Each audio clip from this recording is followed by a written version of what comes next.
신앙에 대한 그리스도인 종으로 어떻게 살아야 되는지에 대해서 나누어서 지금 살펴보고 있습니다. 3장 마지막 절인 25절은 이 한 절만을 놓고 볼 때는 과연 이 불의한 또는 나쁜 짓을 하는 사람들을 하나님이 용서하지 않는다. 그리고 하나님은 모든 사람에게 공평하시다라고 하는 이 내용 한 절이 과연 누구에게 주신 말씀이냐, 여기서 나쁜 짓을 하는 사람을 누구로 보아야 되느냐에 대해서 의견이 좀 있습니다. 하지만 4장 1절이 이어지는 말씀이 주인된 자들이 종에게 라고 하는 말씀으로 볼 때에 지금 앞에서부터 18절부터 시작된 아내가 남편에게, 남편이 아내에게, 자녀들이 아버지에게, 아버지가 부모가 자녀들에게 이렇게 연결되는, 서로 한 번씩 반복되는 이런 패턴으로 볼 때에 25절은 당연히 종들에게 이어지는 저는 권면이라고 생각하고 또 그렇게 해석하는 것이 맞다라고 봅니다. 문제는 지금 우리가 읽은 쉬운 성경에는 나쁜 짓을 하는 사람들이라고 번역을 했는데 이 부분은 조금 아쉬워요. 그냥 있는 그대로 번역을 해줬다면, 그러니까 이해하기가 어려워서 풀어서 설명하다 보니까 나쁜 짓을 하는 사람들이라는 번역을 했겠지만 우리 말에도 보인다, 보임이라고 할 때 보이지 않는다라고도 하지만 글자 하나를 더 붙여서 안보임이라는 안이라고 하는 단어를 붙이면 안보임이라고도 가능하지 않습니까? 이 언어의 그 독특한 기법이라고도 생각해요. 그러니까 한국어의 어떤 우수성인데 헬라어 단어도 부정사가 있습니다. 보이지 않는다라고 하기도 하지만 좀 더 극적으로 조금 더 대조를 이루기 위해서 앞에다가 알파라고 하는 첫 단어죠. 헬라어의 첫 단어인 알파를 갖다 붙이면 완전히 뜻이 뒤집어지는 경우가 있어요. 그래서 이 단어를 바울이 만들었느냐, 바울이 이렇게 단어를 합성어를 시켜서 하기도 하고 하기 때문에 이 단어를 만든 것이 아니겠느냐라고 설명을 합니다만 의라고 하는 단어입니다. 이 의라고 하는 단어는 진리냐 거짓이냐에 대한 기준을 정할 때 그 기준이 의라고 하는 단어예요. 사도행전 28장 마지막 장에 가면 바울이 이제 로마로 압송되어 갑니다. 죄수의 몸으로 로마에 압송되어 갑니다. 로마의 판결을 받기 위해서죠. 죄인이냐 죄인이 아니냐에 대한 판결을 받기 위해, 그리고 바울과 또 다른 죄수들도 함께 배에 타고 로마로 이송되어 가죠. 가다가 풍랑을 만납니다. 근데 이 풍랑이 굉장히 거세서 배가 파손이 돼요. 그래서 배를 정박하고 사람들이 물속에 뛰어들게 되죠. 뛰어들어서 멜리데라고 하는 섬으로 피난을 가게 됩니다. 도망이 아니라 멜리데라고 하는 섬으로 피신을 가게 되는데 그 섬 주민이 친절하다라고 성경은 설명을 해요. 그래서 그날 마침 비도 오고 또 날씨가 굉장히 추워서 그들에게 도움을 주기 위해서 이 멜리데 섬 주민들이 불을 피워줍니다. 불을 피워서 몸을 따뜻하게 하라고 불을 피워주는데 바울이 앉아있다가 그들이 잘라놓은 불을 피우면서 불이 꺼져가면 더 불을 떼라고 나무들을 쭉 잘라놓은 거예요. 그 한 묶음을 바울이 손에 쥐고 이 불에다가 집어넣으려고 했는데 마침 그 주민들이 잘라놓은 나뭇가지 사이에 뱀이 한 마리가 숨어 있었는데 이건 그 섬 주민들이 볼 때에 독뱀이에요. 굉장히 독이 강한, 그러니까 언뜻 보면 이 나무의 색깔로, 그러니까 구분이 잘 안 된 거죠. 나무의 색깔을 가진 뱀이거나 그래서 뱀이 숨어 있다가 바울의 손을 물어버렸어요. 불에 던지려고 하니까 이 뱀이 자기가 생명이 위급하다는 걸 느낀 거죠. 느껴서 나오면서 그 주인인 자기를 해하려고 한다고 생각하고 바울의 손을 물어버립니다. 그때 이 섬 주민들이 그 모습을 보고 이 뱀이 독뱀인 것을 알고 화들짝 놀라면서 이렇게 말합니다. 이 사람은 틀림없이 살인자다. 바다에서는 살아나왔는지 모르지만 정의의 신이 그를 살려두지 않을 것이다 라며 서로 수군거렸다라고 28장에 기록이 있습니다. 여기서 정의의 신이라고 설명 번역된 이 단어가 바로 그의라고 하는 단어입니다. 의가 그를 그냥 두지 않았다는 거예요. 의의 신이 또는 그 의가 그가 비록 바다에서는 살아서 나왔을지 모르지만 절대 그의 죄를 용서하지 않아서 그를 심판했다라고 하는 그런 말입니다. 이처럼 바울이 주인들에게 신실하게 충성하지 않는 것, 사람이 볼 때만 잘하고 보지 않을 때는 잘못한다라고 하는 이것, 지금 설명되어진 이것을 놓고 바울은 이것이 불의한 마치 의를 저버린 이러한 행위로 규정을 하고 있습니다. 바울이 이처럼 좀 과격하다 싶다. 종으로 살아가는 것도 참 비참하고 이것이 하나님께서 원하시는 그 사회 제도가 아닙니다. 바울은 노예 제도를 찬성하지 않습니다.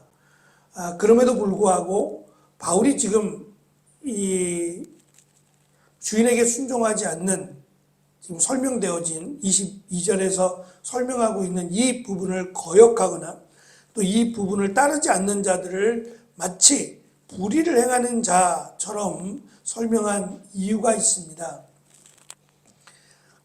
이 골로새서를 오네시모에게 보내면서 바울은 오네시모를 그의 주인인 이 빌레몬에게 보내려고 하는 중이었습니다. 빌레몬서는 한 장밖에 안 되는데 이 빌레몬서의 내용을 참고해 보면 이 오네시모가 빌레몬의 종이었는데 오네시모가 그 빌레몬의 종으로 살다가 도망친 것 같아요.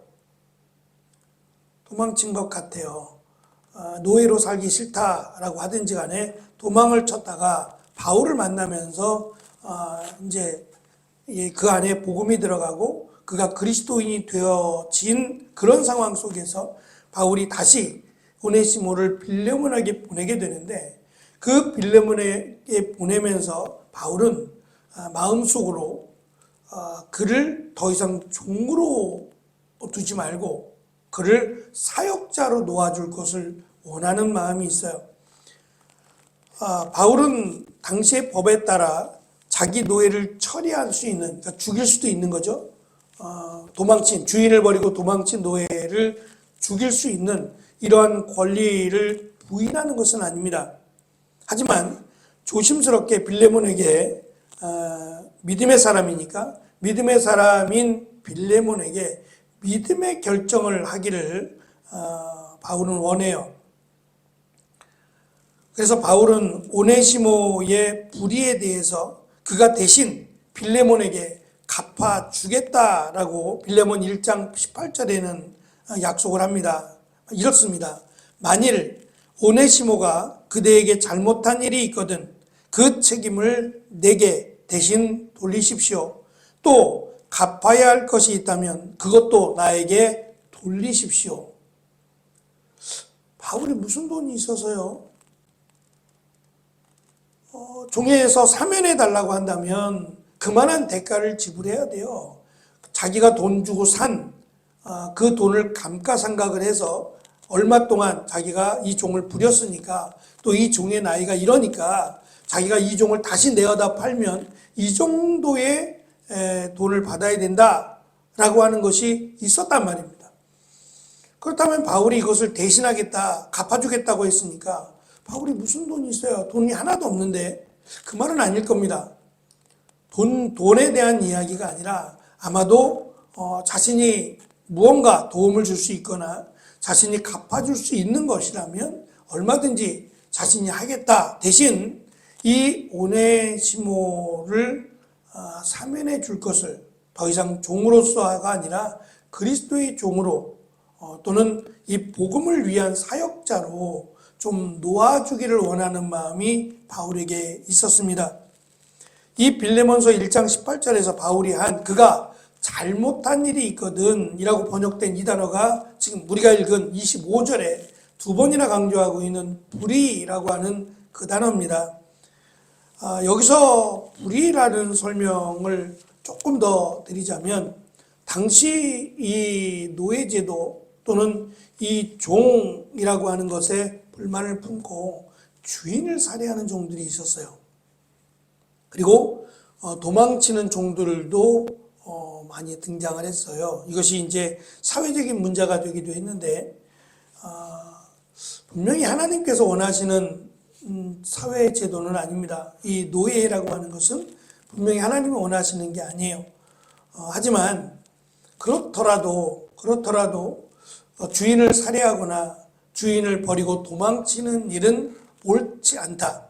특별히 그리스도를 믿고 믿음을 가지고 있다면 그는 우선 지금 맡겨진 지금 살고 있는 이 사회 제도를 인정하고 주인에게 먼저 그리스도를 대하듯이 신실하게 충성을 하라는 거예요. 그러면 그 이유에 대해서 분명히 하나님은 공평하신 하나님이라고 설명하고 있는 모든 사람에게 공평하신 그 하나님을 믿으라는 것이고 그 하나님께서 그의 마음의 소원, 그 마음의 중심을 보시고 그 마음의 소원을 들어주신다는 거예요. 그러니까 확실하게 종으로 살지 않을 것이다 이 말을 하지는 않습니다. 어떻게 될지 바울도 모르죠. 하지만 분명한 것은 지금 이 내가 있는 위치에서 불만이 있더라도 내가 왜 종으로 살아야 되고 내 아들이 왜 종으로 살아야 되느냐라고 하는 악법이죠. 이런 사회적 악법 가운데도 주인을 살해하거나 도망치는 일은 옳지 않다라고 하면서 그 부분을 놓고 하나님께 기도하라고 이야기합니다.